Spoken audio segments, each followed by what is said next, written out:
Good morning बच्चों, कैसे हैं आप सब लोग। शुरू करें। आज ये जो एक चर वाले रैखिक समीकरण है, इसकी शुरुआत एक बहुत रोचक पहेली से करते हैं। मुक्ता मैम ने कंचों की एक थैली में से एक मुट्ठी कंचे निकालकर दूसरी थैली में डाल दिए और उस थैली को गांठ मार दिया और बोला, बच्चों इस गांठ को नहीं खोलना है, ना ही कंचों को गिनना है, ना ही थैली को फाड़ना है। अब तुम बताओ कि दूसरी थैली में कितने कंचे हैं। तो फातिमा ने उत्तर दिया। उसने पता है क्या किया, उसने पहले एक थैली में से, जो पहली थैली थी उसमें से कंचा निकाला और उसको तराजू पे तोला, उसका वज़न 15 ग्राम निकला। अब ने दूसरी थैली, जिसको ना तोड़ना था, ना फाड़ना था, हाँ, ना खोलना था, उसका वज़न किया, उसका 330 ग्राम मिला। अब फातिमा ने आंसर दे दिया। तो सभी बच्चे हैरान रह गए जब मैडम ने बोला फातिमा का उत्तर तो सही है। और फिर फातिमा ने सब बच्चों को समझाया। क्या समझाया? उसने बोला, दूसरी थैली में कंचों की संख्या को के मान लो। अब एक कंचे का वज़न अगर 15 ग्राम है तो दूसरी थैली में वज़न हो जाएगा 15 गुना के, क्योंकि इसमें 15, एक कंचे का वज़न 15 है और के कंचे हैं तो 15 गुना के वज़न हो गया 15 के। लेकिन उसका वज़न तो 330 ग्राम आया था, यानी 15 के 330 के बराबर होगा। अब ये एक आपका सरल समीकरण बन गया। इसको कैसे हल करेंगे? दोनों पक्षों को 15 से भाग करेंगे। तो आपने इसको 15 से भाग किया, इधर भी 15 से भाग करना पड़ेगा। समता का निशान जब बीच में हो तो भाग कर रहे तो दोनों तरफ भाग करना होगा। गुना है तो दोनों तरफ गुना, जमा है तो दोनों तरफ जमा, घटा है तो दोनों तरफ घटा। ठीक है। सो हमने इसको 15 से भाग किया तो 15 एकम 15, ये कट गया, इधर सिर्फ के रह गया और इधर तुम्हारा 15 से भाग करके 22 उत्तर आ गया। है ना मज़ेदार चीज़।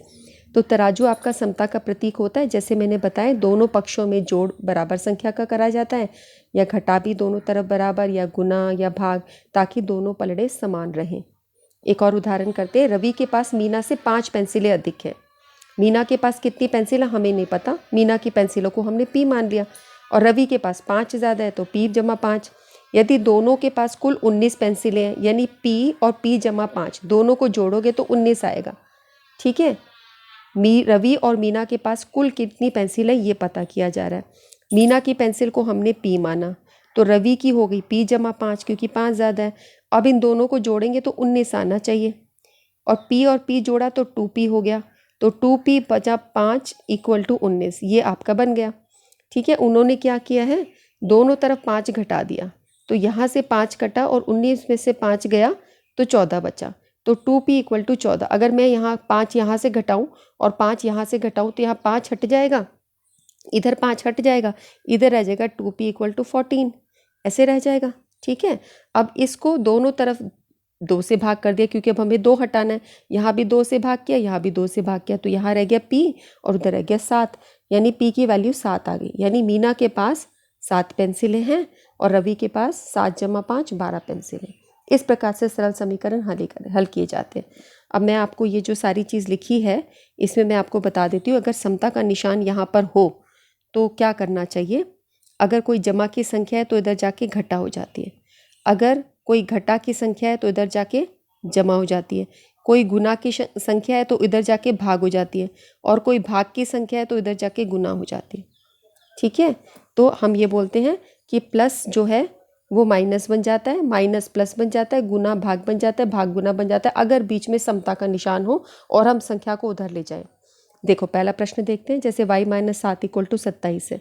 अब मैं चाहती हूँ 27 के पास 7 को ले जाऊँ, क्योंकि ये दोनों एक जैसी संख्या है तो जोड़ घटा हो सकती हैं। ठीक है। जब मैं 7 को इधर लेके जाऊँगी तो ये -7 है, उधर जाके ये बन जाएगा +7। ये रूल है जो मैंने आपको बताया, माइनस उधर जाके प्लस बन जाता है। इक्वालिटी के निशान के इधर, समता के निशान के इधर, तो वो उधर गया, +7 बन गया। अब इन दोनों को जोड़ दो, y का मान 34 आ गया, 7 और 7 14, 34। ठीक है। इसी तरह दूसरा प्रश्न देखो, 7/2 L इक्वल टू 2/7। अब मैं 7/2 को इधर ले जाना चाहती हूँ। ये L के साथ क्या हो रहा है, ये गुना हो रहा है, कोई निशान नहीं बीच में, तो गुना, गुना उधर जाके भाग हो जाता है, तो ये हो जाएगा भाग, यानी 2/7 भाग 7/2। तो उसको तुम कैसे हल करते हो, तुमने देखा था, ये तुम्हारा ऐसे हो जाएगा कि हम भाग को, हमने पिछली वर्कशीट में सीखा है कि हम इसको कैसे हल करते हैं। हम इसको गुना बना देते हैं और इसको उल्टा कर देते हैं। ये करते हैं ना, ये भाग जो है ये गुना बन जाता है और इसको उल्टा कर देते हैं। इस तरह भिन्नों की भाग की जाती है। तो 2 गुना 2 4 और 7 गुना 7 49, ये आ गया। ठीक है। और इसमें मैं आपको अपनी वर्कशीट्स में, आपको जब मैं पढ़ाऊँगी, मेरे वीडियोज़ को फॉलो करोगे तो एक तरीके से मैं और बोलूँगी तुम्हें ना, जैसे ये तुम्हें प्रश्न दिया है, आगे जब प्रश्न बड़े हो जाएंगे मैं ये बोलूँगी जो 2 नीचे भाग हो रहा है वो ऊपर जाके यहाँ गुना हो जाएगा, यानी गुना, और जो 7 जो गुना हो रहा है ये इधर आके भाग हो जाएगा।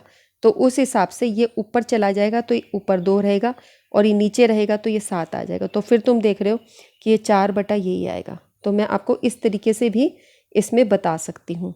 ठीक है, दोनों बात एक ही है कि जमा घटा हो रही है, घटा भाग हो रहा है, घटा जमा हो रहा है, गुना भाग हो रहा है, और भाग गुना हो रहा है। अब ये प्रश्न है, यहाँ पर दोनों के पीछे u है, इन दोनों को पहले जोड़ना होगा और उसके बाद हम देखेंगे, क्योंकि ये दोनों समान संख्या है, 4 अलग है एक तरफ है, और दोनों u वाली संख्या ये दोनों जुड़ सकती हैं। ठीक है ना, तो अब हम इसको जोड़ने की कोशिश करते हैं। तो ये प्रश्न हमारा है 9u + 2/7v, 9u + 2/7u = 4, ये संख्या है आपकी। 9u + 2/7u = 4। अब इसको तुम बटा 1 मानो। बहुत से बच्चों को ये ध्यान नहीं रहता कि यहाँ पे हर को समान बनाना है, तो हर समान बनाने के लिए मैंने उसको 7 से गुना कर दिया दोनों तरफ। इधर 1 था तो उसको गुना 7 तो ऊपर भी करना पड़ेगा। अब ये क्या बन जाएगा, 9 को 7 से करोगे 63/7u + 2/7u = 4। ठीक है, ये इससे गुना हुआ, ये इससे गुना हुआ। अब ये दोनों के नीचे 7 समान आ गया तो दोनों के हर जुड़ सकते हैं। ठीक है, सो ये आपका जुड़ जाएगा। अब 65 ये हो जाएगा, 63 और 2 जुड़ गया, तो ये तुम्हारा ऐसे बन गया। अब यहाँ पर ये इसके साथ गुना हो रहा है तो ये इसके साथ भाग होगा। तो भाग के लिए क्या करा जाता है, मैंने तुम्हें क्या बताया था, ये जो नीचे है वो ऊपर चला जाएगा, जो ऊपर है वो नीचे चला जाएगा। तो मैं नेक्स्ट स्टेप में क्या कर सकती हूँ, u = 4 × 7/65। ठीक है, ये जो डिनोमिनेटर में था, नीचे हर में था, वो ऊपर चला गया। ये जो भाग में था ऊपर जाके गुना हो गया, और जो गुना में है वो नीचे जाके भाग में हो गया। अब इन दोनों को गुना कर दो, 7 × 28/65।